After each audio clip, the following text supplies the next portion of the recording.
Sejam bem-vindos todos, queridos irmãos e irmãs, a mais um sábado com estudo sobre as cartas de Paulo. Vamos fazer a nossa prece inicial.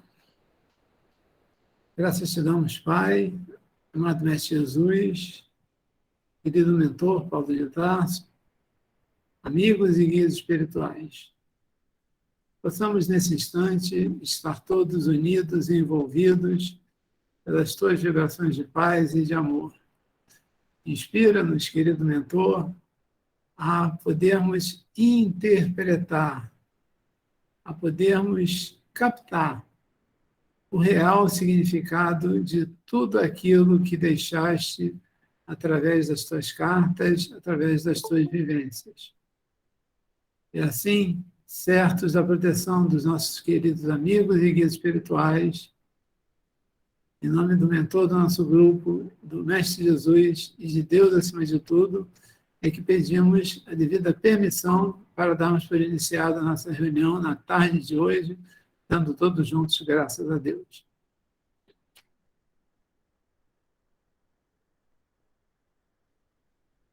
Bom, gente, sejam bem-vindos a mais um encontro para a gente ler, refletir e estudar as epístolas de Paulo, Conforme eu falei na última reunião que a gente teve, nós vamos estudar o livro de Atos dos Apóstolos, que foi escrito por Lucas, que é onde começa toda a história, toda a união de Saulo, inicialmente, que ao encontrar-se com Jesus, passa a ser conhecido como Paulo, depois de alguns anos de meditação no deserto.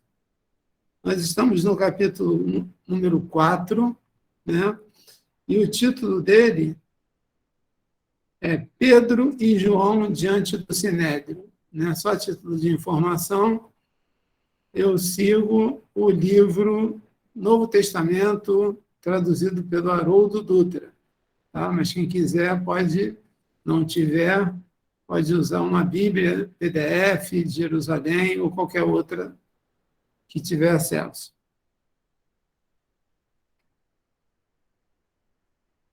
(4.1) Enquanto eles falavam ao povo, aproximaram-se dele os sacerdotes, o comandante da guarda do templo e os saduceus.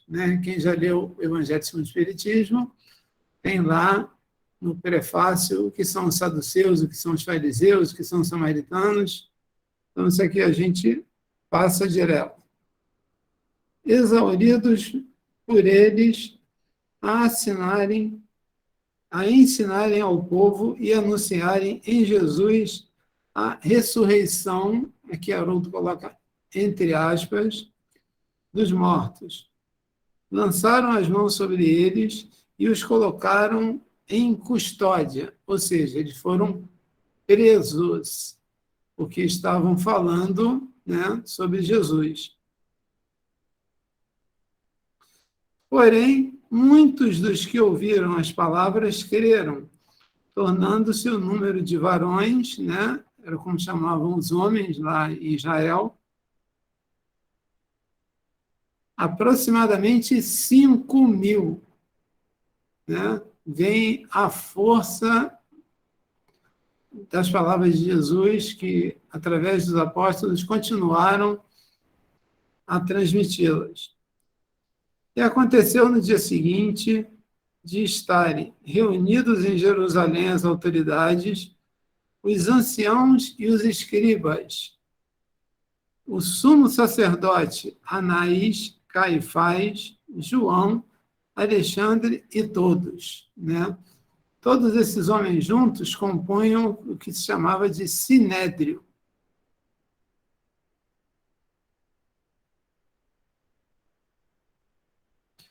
colocando-os de pé no meio deles, investigavam com que poder ou em nome de quem vós fizestes isso. Eles curaram pessoas que estavam falando em nome de Jesus. Então, Pedro, a expressão aqui é cheio do Espírito Santo. E o que é o Espírito Santo? Na realidade, a tradução é o Santo Espírito, que Haroldo vai explicar para a gente. E nossos outros irmãos cristãos interpretam esse Santo Espírito, esse Espírito Santo, como uma entidade que participa de uma suposta trindade divina.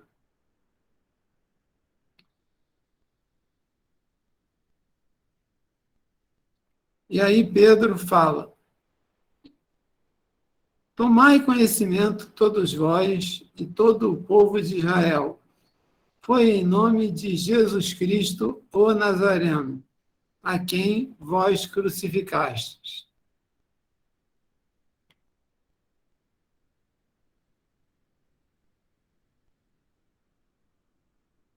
A quem Deus ergueu dentre os mortos, nesse nome, este homem se apresenta curado diante de vós.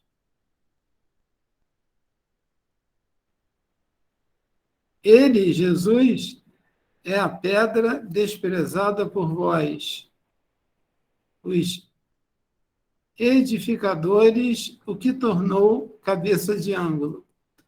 E não há salvação em nenhum outro, pois não há nenhum outro nome sobre o céu que tenha sido dado aos homens, ao qual é necessário que sejamos salvos. E aqui, sobre as curas do Evangelho, a gente vai encontrar farto material no livro A Gênese, em que Kardec explica que todos os apóstolos eram médiuns e foram escolhidos por Jesus a dedo. O apóstolo Paulo, inclusive, fala em uma das suas epístolas sobre os carismas, que seriam os dons mediúnicos que todos teriam de alguma forma. O livro dos médiuns fala que todos nós somos mais ou menos médiuns. E aí fica a pergunta: o que significa esse mais ou menos? Sensibilidade. Existem aqueles médiuns que são mais ostensivos e aqueles outros que são menos ostensivos. Daí o Kardec ter colocado esse termo, na época, mais ou menos. Ao verem a franqueza de Pedro e João, e percebendo que eram homens iletrados e que não falaram conforme o costume,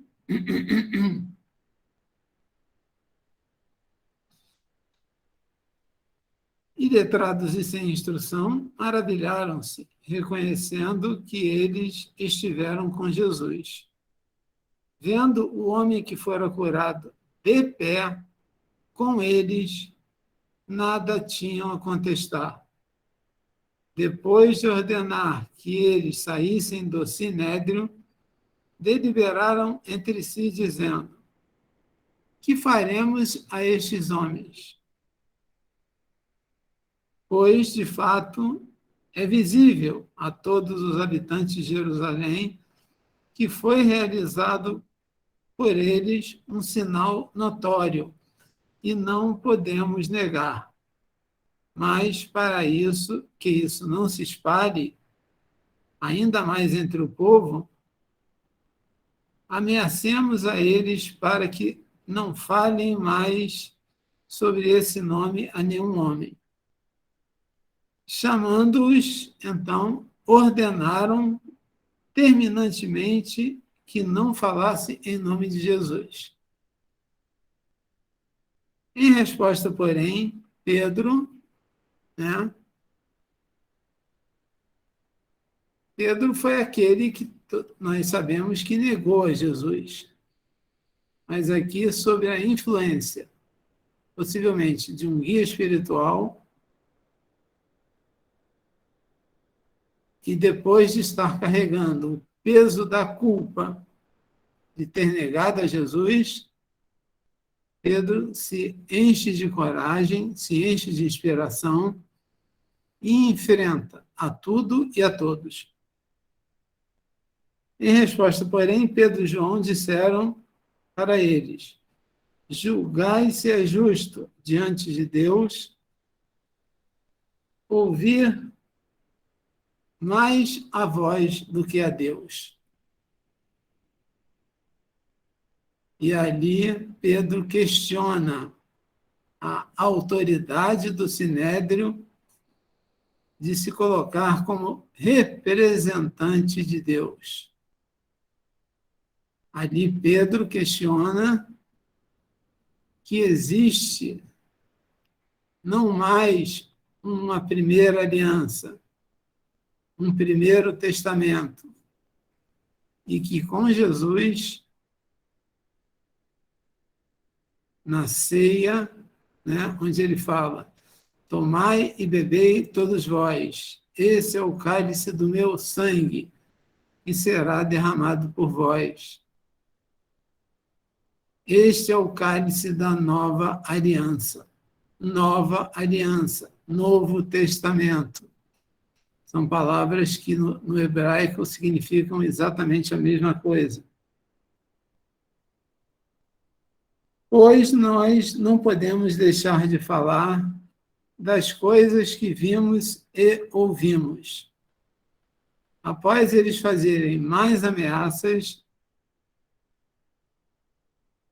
os soltaram, não encontrando como castigá-los, por causa do povo, já que todos glorificavam a Deus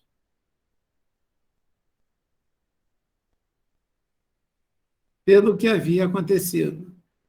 Pois o homem em que se realizou o sinal de cura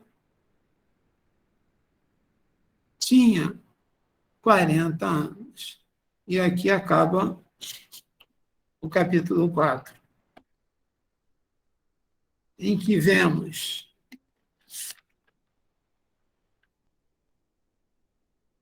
os apóstolos dando provas do poder de cura mediúnico, do poder de cura pela imposição de mãos daqueles irmãos que eram médiuns, e mais à frente nós vamos ver, que também realizaram efeitos físicos, porque naquela época, mais do que na época de Kardec, era necessário que se provasse. Jesus sobe aos céus, né, e falamos sobre isso nas reuniões anteriores, não ressuscitado, e sim materializado, acompanhado de 2 anjos, 2 varões vestidos de branco. E aqui nós vemos os apóstolos começarem a enfrentar aqueles que se diziam os donos da religião, os representantes de Deus, e a combater os abusos do Sinédrio. Alguém quer comentar alguma coisa? Quer falar alguma coisa?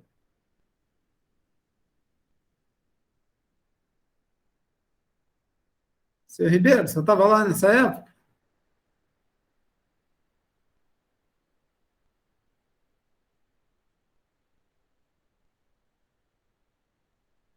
Está fechado o microfone, seu Ribeiro? Abriu, não? Abriu agora. Ah, tá bom.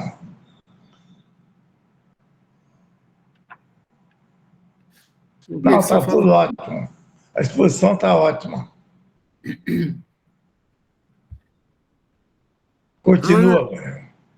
fala alguma coisa, Ana? Não, está tudo ótimo.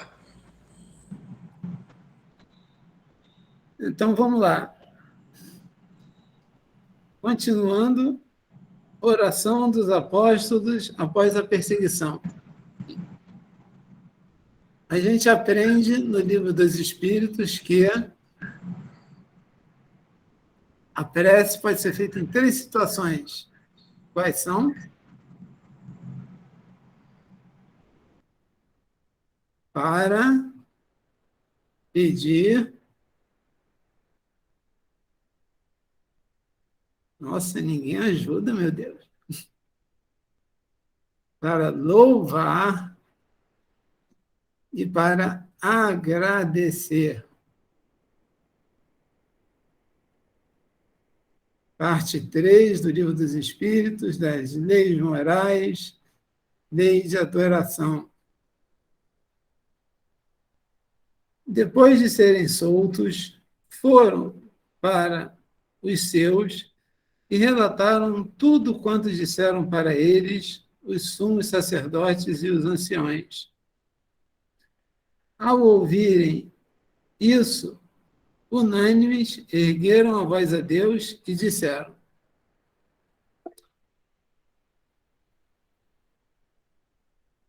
Boa tarde. Soberano, tu que fizestes o céu, a terra, o mar e todas essas coisas. E aqui ele segue fazendo a oração de agradecimento. Né? E o mais interessante aqui é no versículo 26, que ele fala o seguinte: apresentaram-se os reis da terra e as autoridades reuniram-se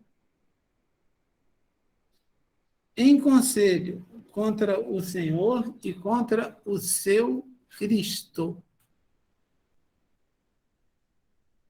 Contra o Senhor e contra o seu Cristo. E aqui nós temos a repetição, porque os apóstolos e todos os judeus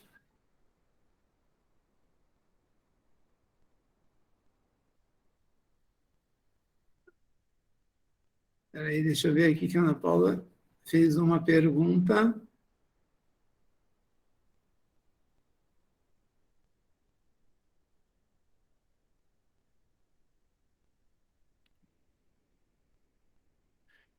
O ato de orar também seria para conectar com a nossa própria divindade? Se nós pedirmos isso, sim. Né? Pedir, agradecer e louvar. Vamos pedir para nos conectar com a nossa própria divindade. Ok, Ana?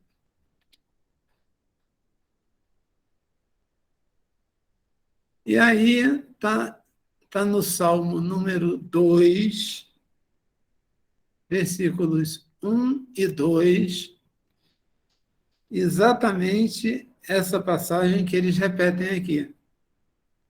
Porque todos aqueles que seguiam Jesus eram judeus. Jesus era judeu. Eles estudavam o quê? A Torá, o livro dos Salmos, o livro dos Profetas, aquilo que junto hoje nós chamamos de Velho,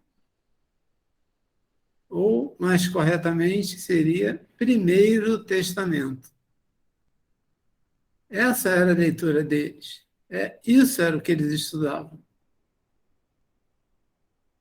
E Jesus foi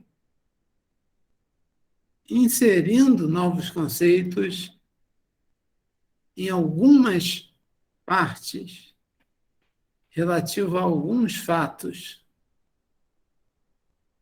Porque a espiritualidade nos fala que nada pode ser mudado de forma súbita.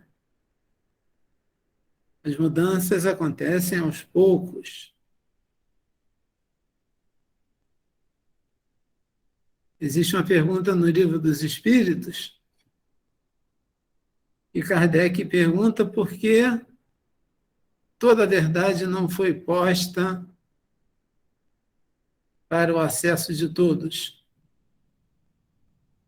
E a espiritualidade responde, porque se deslumbrariam e ficariam cegos, não entenderiam. Não havia capacidade mental, conhecimento espiritual e nem científico para que determinadas coisas fossem reveladas. Por isso veio Moisés, a primeira revelação judaico-cristã. Por isso vem Jesus. Por isso vem o Espiritismo. E por isso continua vindo André Luiz, Joana de Ângeles e muitos outros. Por isso vem a ciência também. E Kardec foi o único que teve a coragem de registrar que se aquilo que ele estava não só codificando, mas como escrevendo, que Kardec escreveu boa parte da doutrina espírita, se no futuro fosse comprovado que o que estava escrito, comprovado pela ciência, né? A doutrina se modificaria nesse ponto. Nem Buda, nem Lao Tse, nem Hermes, nem Krishna, nem nenhum desses outros avatares e mensageiros de Deus tiveram tamanha coragem.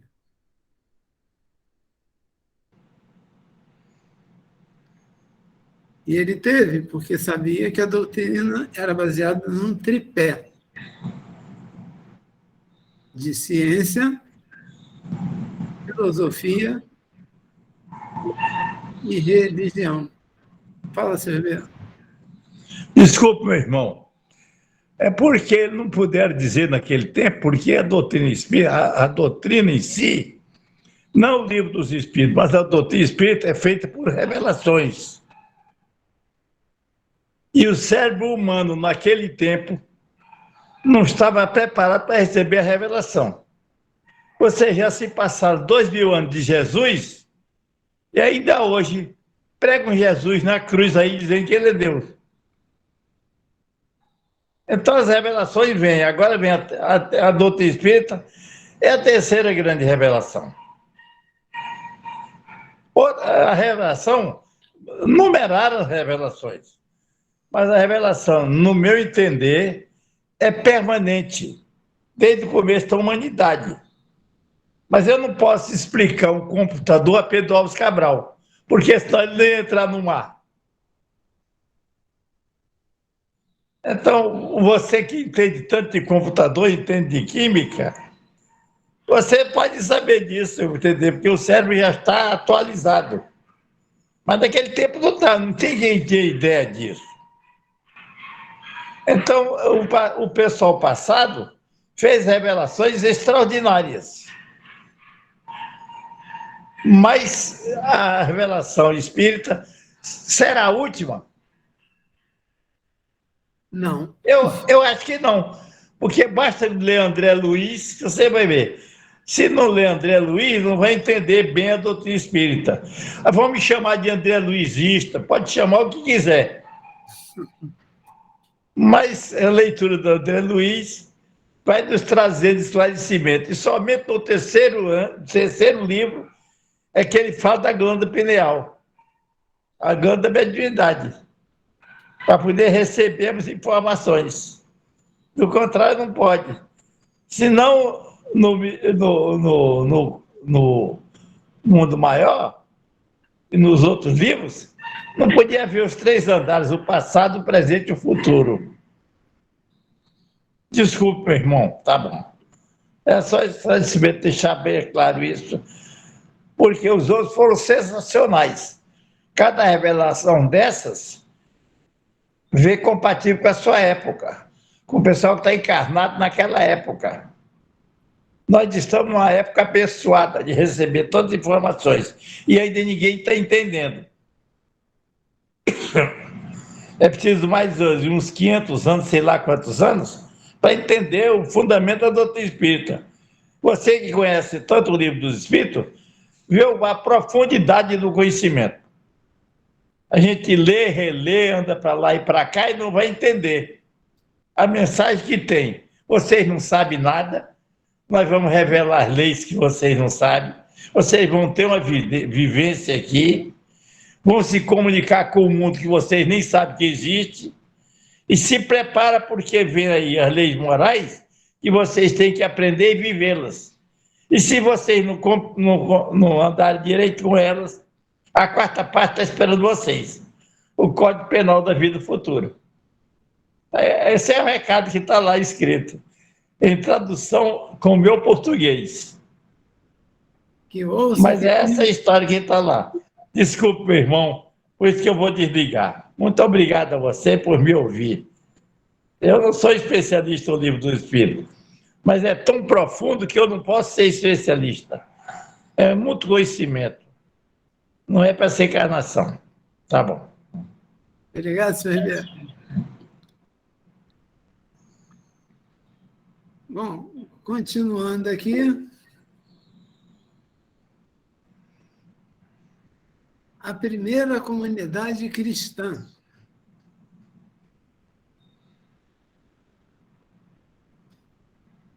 O coração e a alma da multidão,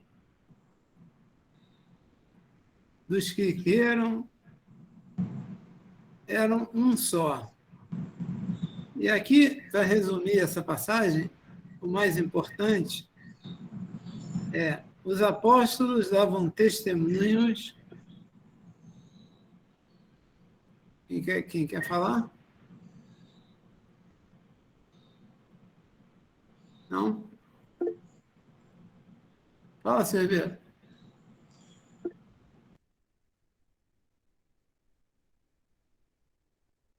Senhor Ribeiro? Está fechado o microfone.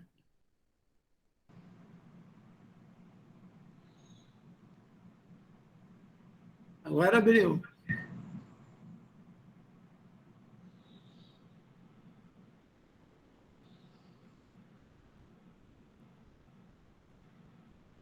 Agora abriu, senhor Ribeiro. Pode falar.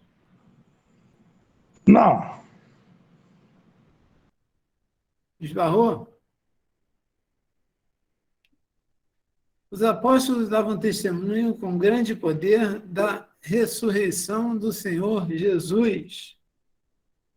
E havia em todos eles grande graça, pois nenhum necessitado havia entre eles. E todos eram proprietários de terrenos, de casas, vendedores, traziam valores das coisas vendidas. E aqui tem uma frase, né, nessa primeira comunidade cristã, que é traduzido o termo como igreja, que acertadamente o Haroldo traduz como assembleia, que vem do termo eclésia, que quer dizer assembleia, reunião em boa companhia, e que foi traduzido para igreja e conhecido hoje como templos. Tanto que a Assembleia de Deus é aquela que mais se aproxima da tradução correta, do termo eclésia, que consta nos originais gregos, que foi de onde Haroldo Dutra fez a sua tradução. Tudo foi escrito em aramaico, em hebraico, e a primeira inscrição foi a chamada Septuaginta, que foi o quê? 70 sábios conhecedores da língua, com medo, né, de Israel vir a sucumbir, traduziram as escrituras para o grego. Falar grego naquela época era como falar inglês hoje em dia. Então, eles tiveram esse cuidado para que não se perdessem as escrituras. Alguma dúvida? Alguém quer comentar alguma coisa?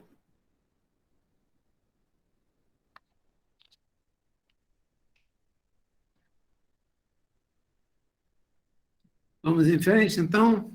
Capítulo 5. Vamos resumir aqui o que aconteceu. Capítulo 5 vai falar da fraude de Ananias e Zafira. O que aconteceu? Existia, desde o Velho Testamento,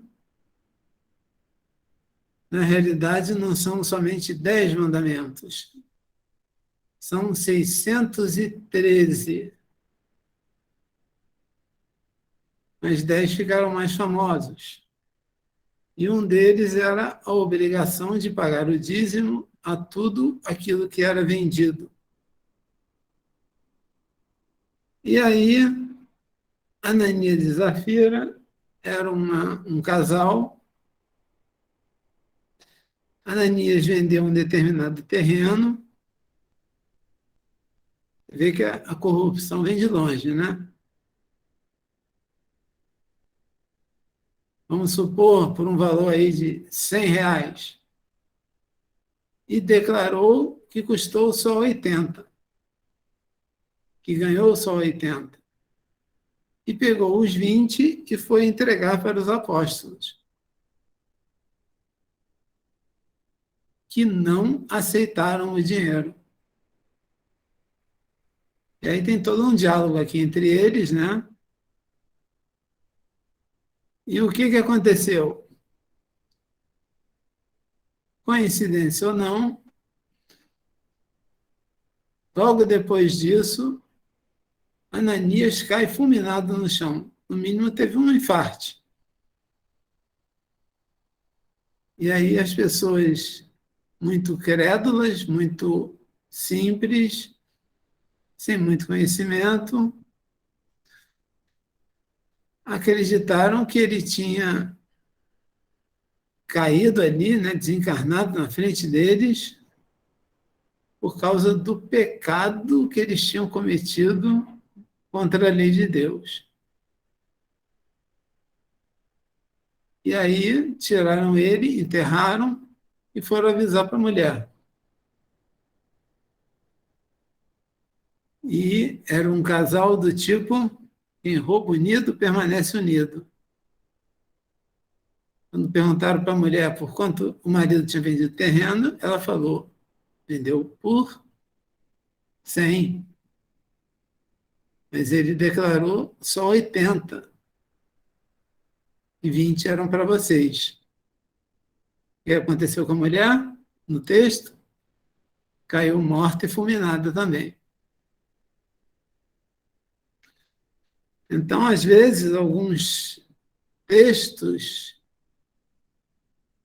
eles têm inserções de acontecimentos que nem sempre foram exatamente o que se interpreta deles. Então, aqui, a morte foi colocada como um castigo para aquele que não pagasse o dízimo. Eles estavam aqui ainda dando continuidade, porque nos primeiros séculos, os ensinamentos de Jesus eram considerados pelos judeus como uma seita dentro do judaísmo. Foi só com Paulo, grande conhecedor de todos os ensinamentos judaicos e muitos outros mais, que os cristãos se firmaram com uma doutrina à parte. Foi com Paulo que ele conseguiu, com todo o seu conhecimento, com todo o seu ímpeto, com toda a sua força, não deixar que os ensinamentos de Jesus virassem apenas uma seita no bolo lá do judaísmo. Se transformasse, crescesse, expandisse através das suas viagens. Foram cerca de 4 viagens, em que ele foi deixando sementes, foi abrindo, entre aspas, eclésias, né? Igrejas, por todas as cidades por onde ele ia passando. E daí os nomes. Carta aos Coríntios, porque ele esteve na cidade de Corinto. Carta aos Efésios, porque ele esteve na cidade de Éfeso. Carta aos Tessalonicenses, porque ele esteve na cidade da Tessalônia.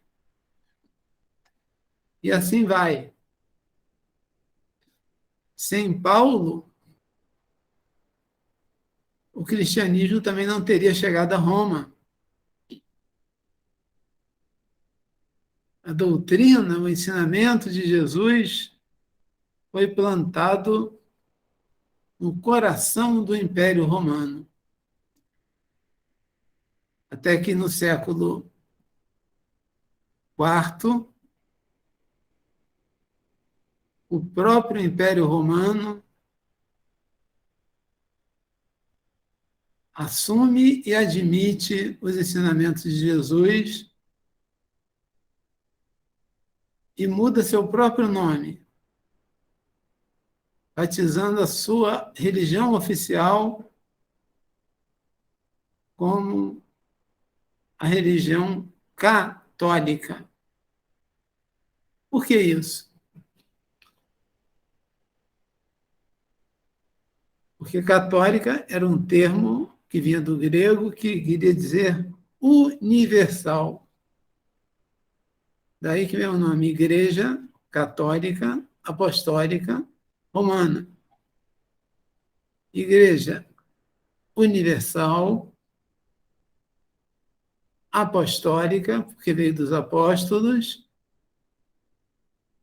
e romana, porque era do Império Romano. E assim eles apagaram o nome de Jesus e o nome cristianismo. E até hoje, quando a gente se refere aos nossos irmãos cristãos católicos, eles se definem como, para a sua religião, eu sou católico. Ser católico, na tradução, quer dizer ser universal. Então, na realidade, os cristãos são cristãos católicos cristãos protestantes, cristãos ortodoxos e os cristãos espíritas.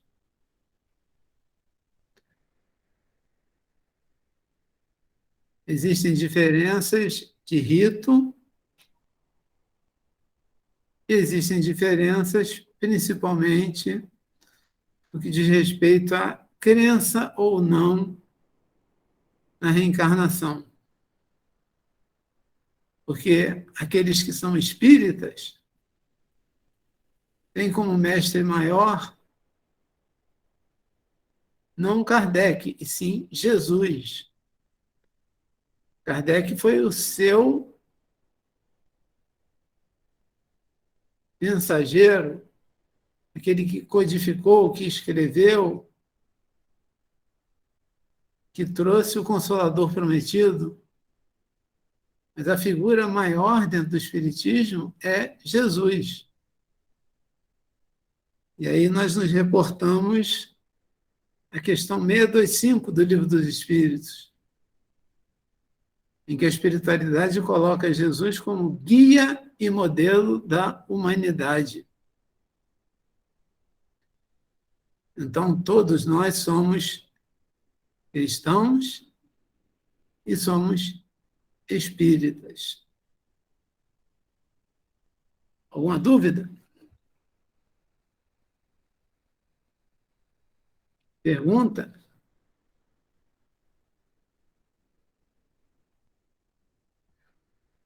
Vamos seguindo.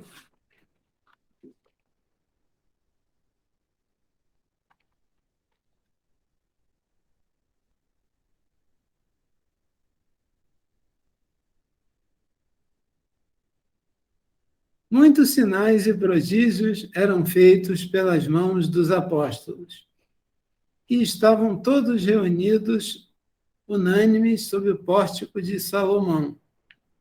E aí pula aqui um pedaço, continua no versículo 16.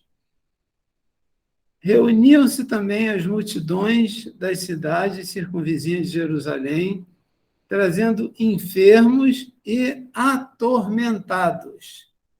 Quem eram esses atormentados? Era o que a gente chama hoje de obsidiados. Por espíritos impuros, os quais todos eram curados. E aqui a gente vê um fato que engloba, no mínimo, 3 mediunidades. A mediunidade de cura, com a ajuda da ectoplasmia, a mediunidade da vidência, que alguns viam esses espíritos. Jesus chegou a conversar com alguns deles, né? É famosa aquela passagem que um homem está num cemitério, no Gets, e aí Jesus passa e eles se identificam como legião, porque somos muitos. E Jesus não expulsava espíritos imundos. Esses espíritos, sim, que fugiam com medo da luz intensa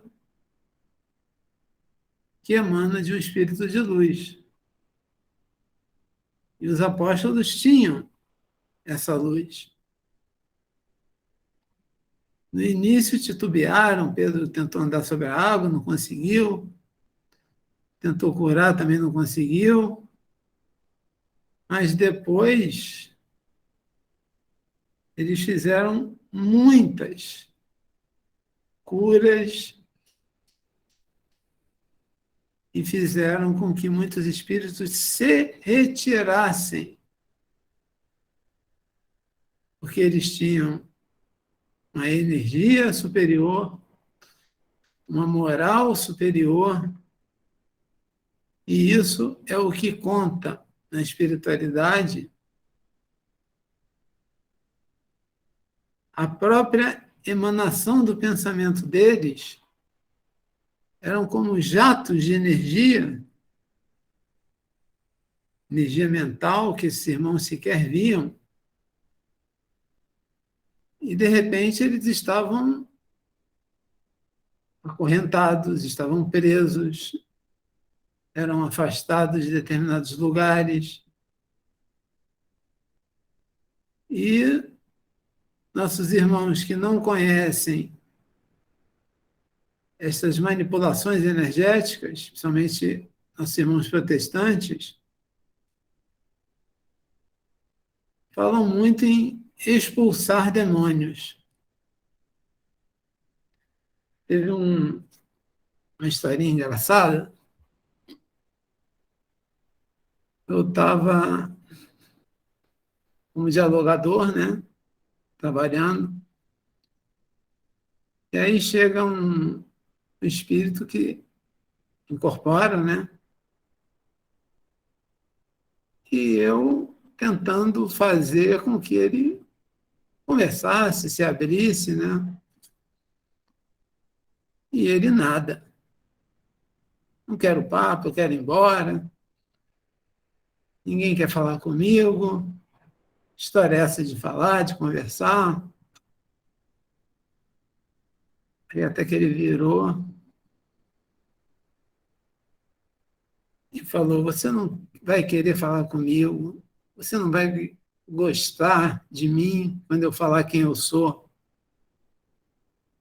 Eu falei: então experimenta, meu irmão. Ele deve ter enchido o peito, né, para dizer: eu sou o demônio. Aí eu falei: quem que tu é? Demônio? Rapaz, onde é que tu ouviu isso? E aí a conversa foi, em resumo, ele disse que de tanto entrar em determinados lugares e não conseguir ficar, entre aspas, ser expulso, ele resolveu assumir que realmente ele era aquilo que diziam que ele era. E no final, tudo isso foi esclarecido e ele seguiu, né, o plano espiritual em companhia dos amigos espirituais. E a gente vê que uma crença inadequada ou transmitida de uma forma inadequada pode causar consequências não só na vida da pessoa enquanto encarnada, mas também enquanto desencarnada.